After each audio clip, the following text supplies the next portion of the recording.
Hey, good morning. Um, I'm making posts on YouTube because I want 500 subscribers. Well, I haven't even got 50, so I can't do a live one, but this book has changed my life, and I just wanted other people to realise because I'd like to help other people. Where did we get to last time? Do you know what? I feel like one of those old men that, like, those kid shows and they tell the kids a story. And I'm getting too old, man. Right.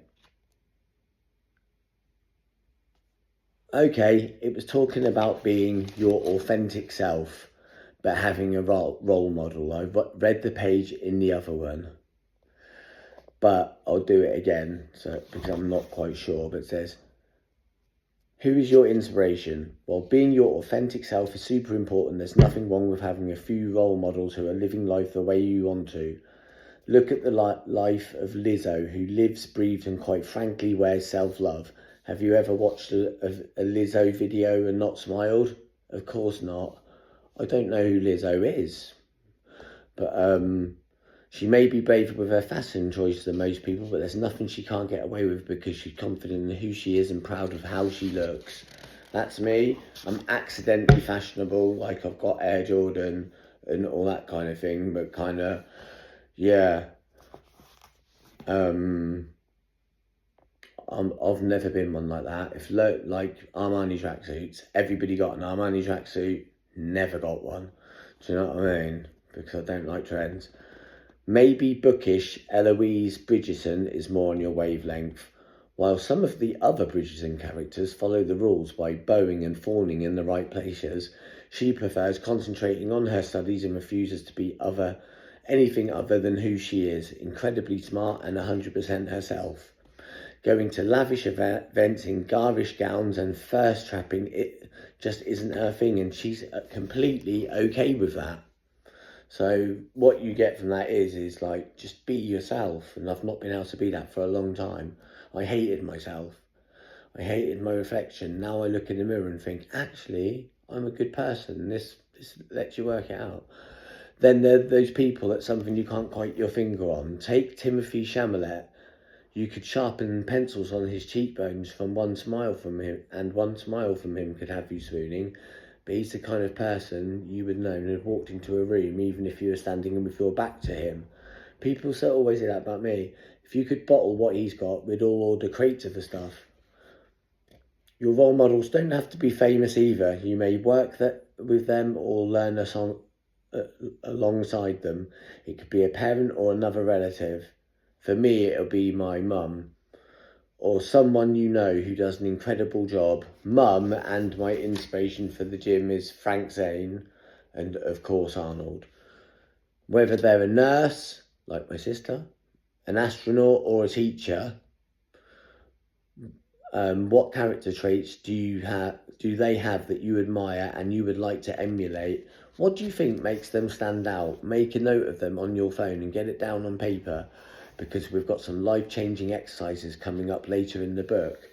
So I would say, yeah, the relative I'd like to be most is Mum, because she does what she thinks is right.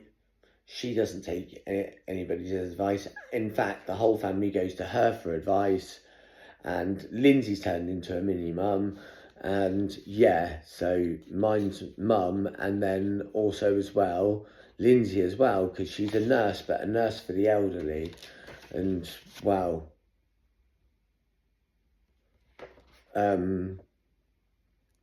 Uniqueness is a gift. This is why I don't understand racism and all the stupid things in the world. And we are all different in wonderful ways. You do not change who you are because you are not good enough. You are more than good enough. It's about making subtle changes to make you feel like dynamite. What would make you truly happy? If you're not completely sure, start thinking about it hard. You need to know what you want for yourself before you start planning how you're going to get it. Once you're clear, you start aiming for the stars and manifesting that reality.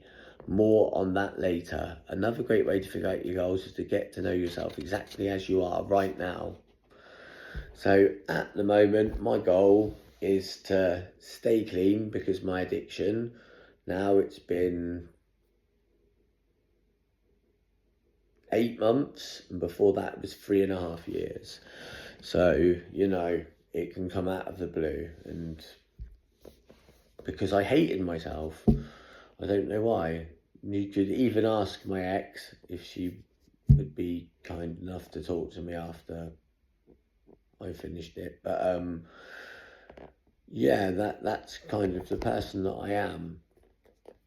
You know, I've been really down. I wouldn't look in the mirror at all. I wouldn't do my hair. I'd always brush my teeth. I'd always shower. I always had a rule. If I was depressed, if I went more than 2 days depressed, I'd have a shower. Because if you're that depressed, you won't shower, you won't eat. That's why when I come here, I thought I was 87 kilos and I was 75. I was like, how can I be 12 kilos lighter than what I thought? Oh, it's mad.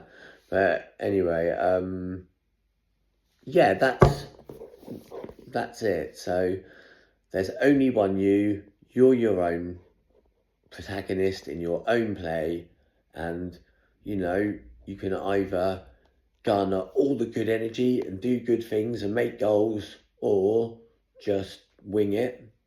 You might be cool with that. You might not need this book, but I do, because if I wing it, I end up in the same place, homeless and addicted. But thank you, and I hope that everybody will buy the book, or who's having trouble, and get the same as what I've got from it, because it is absolutely brilliant. Take care.